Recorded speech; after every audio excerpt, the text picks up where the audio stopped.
Shalom, selamat pagi saudara-saudara yang terkasih. Selamat datang kembali dalam program Renungan Pagi Spiritual Life.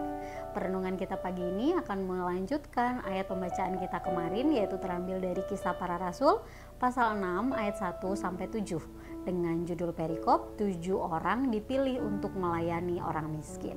Demikian firman Tuhan. Pada masa itu, ketika jumlah murid makin bertambah, timbullah sungut-sungut di antara orang-orang Yahudi yang berbahasa Yunani terhadap orang-orang Ibrani, karena pembagian kepada janda-janda mereka diabaikan dalam pelayanan sehari-hari.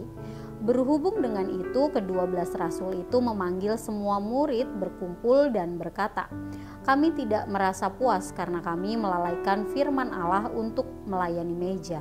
Karena itu, saudara-saudara, pilihlah 7 orang di antaramu yang terkenal baik dan yang penuh roh dan hikmat, supaya kami mengangkat mereka untuk tugas itu, dan supaya kami sendiri tetap dapat memusatkan pikiran dalam doa dan pelayanan firman." Usul itu diterima baik oleh seluruh jemaat. Lalu mereka memilih Stefanus, seorang yang penuh iman dan Roh Kudus, dan Filipus, Prokorus, Nikanor, Timon, Parmenas, dan Nikolaus, seorang penganut agama Yahudi dari Antioquia. Mereka itu dihadapkan kepada rasul-rasul, lalu rasul-rasul itu pun berdoa dan meletakkan tangan di atas mereka. Firman Allah makin tersebar dan jumlah murid di Yerusalem makin bertambah banyak. Juga sejumlah besar imam menyerahkan diri dan percaya.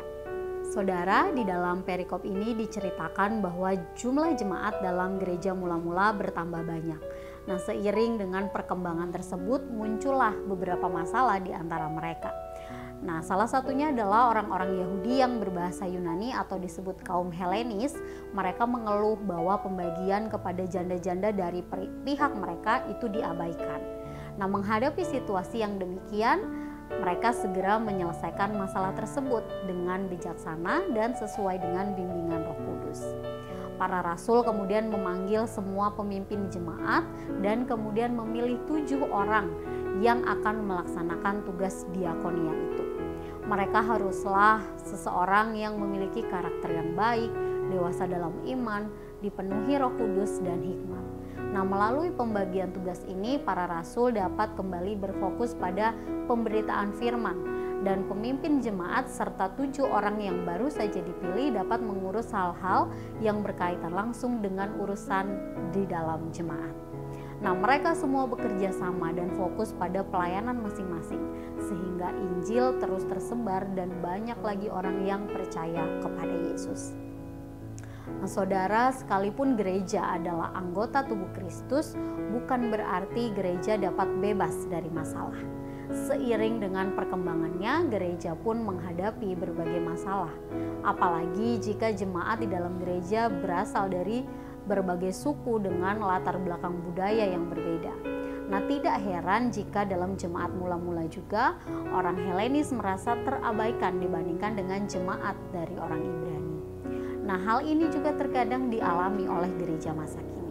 Ada gereja yang mengalami berbagai masalah karena jemaatnya berasal dari latar belakang yang berbeda-beda. Atau ada juga gereja yang mengalami berbagai masalah karena perbedaan pendapat, cara melayani, atau bahkan pemahaman iman tertentu. Sehingga penting sekali bagi gereja untuk bisa mengelola dan menangani masalah dengan baik.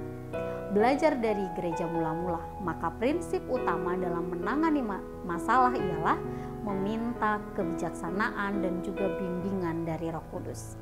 Saudara, selama masih ada di dunia ini, maka gereja sebagai tubuh Kristus akan menghadapi berbagai masalah.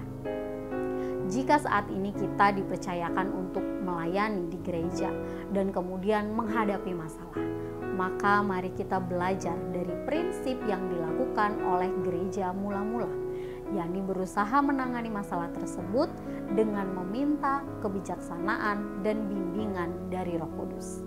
Dengan demikian, masalah yang terjadi dapat terselesaikan dan pekerjaan Tuhan dapat terus berkembang.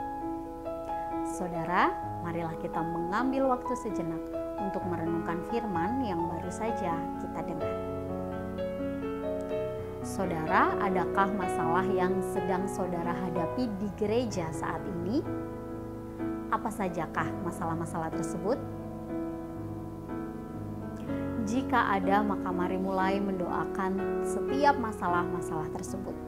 Mari berdoa agar Allah memberikan saudara kekuatan untuk menghadapi masalah tersebut. Dan mari meminta kebijaksanaan dan bimbingan dari Roh Kudus untuk menangani dan menyelesaikan masalah-masalah tersebut.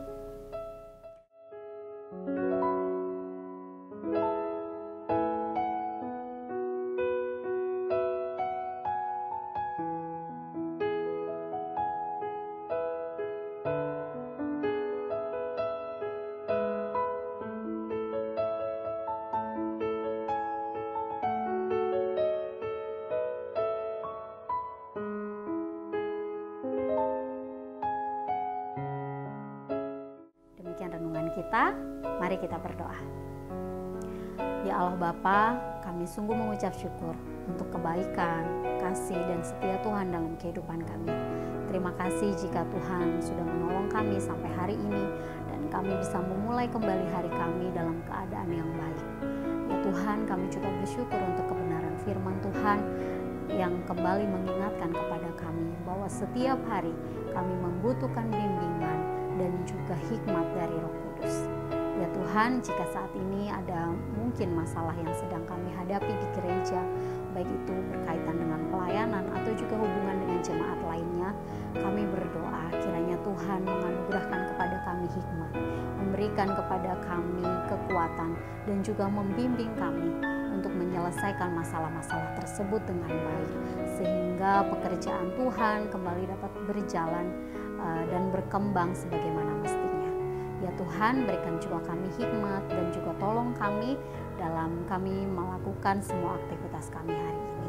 Dalam nama Tuhan Yesus kami berdoa dan mengucap syukur. Haleluya. Amin. Demikian renungan kita hari ini. Selamat pagi, selamat beraktivitas. Tuhan Yesus memberkati.